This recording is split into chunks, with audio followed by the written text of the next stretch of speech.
I'd had dreams all night about a pregnant Paige, angry Montgomerys, and little babies in diapers crawling all around my house. When I woke up, I was confused as hell and wondered why my brain had conjured those images. I finally just pushed it all from my mind and told myself maybe I should stop drinking beer with wheat before going to bed. Now I was at work, doing my best to focus on my assignments and not on the fact that one of my good friends was having a baby with a man I wasn't even sure she would be able to speak to again. I had so many questions, so many thoughts flowing through my head. Paige was one of the strongest people I knew. If anyone could handle this, it was her.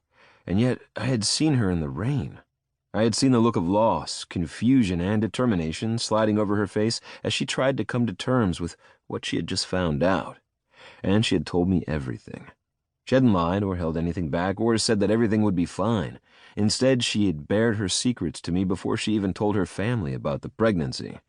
While I wanted to feel pride at the fact that she could trust me, all I could do was wonder how I could help. I had no idea what to do about babies or pregnant women, as my odd dream surmised. I paused.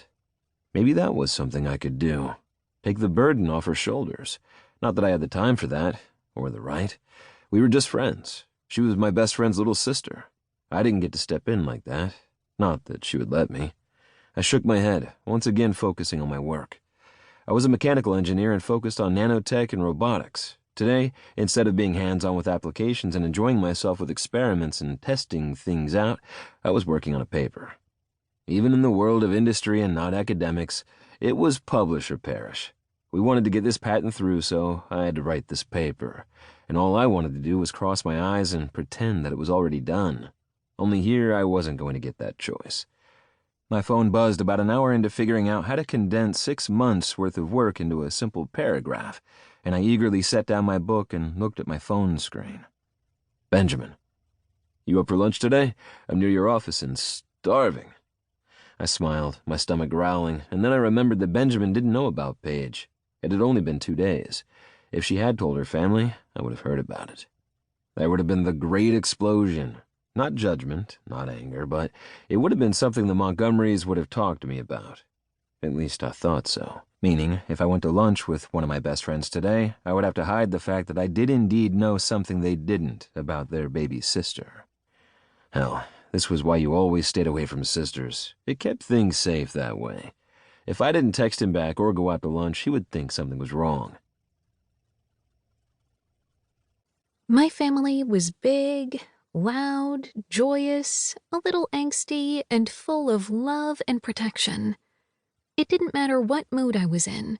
I knew there would be someone in the room ready to listen to me, fight with me, alongside me, or to be there to make me laugh. Like I would be there for them. And yet, right now, I wasn't quite sure what I was ready for or what I wanted to have happen once I told them my news. Everything was going to change as soon as I spoke up. Hell, everything had already altered irrevocably, only they didn't know it yet. My stomach roiled, and I told myself that I was ready for this, that I just needed to rip off the tension like a Band-Aid.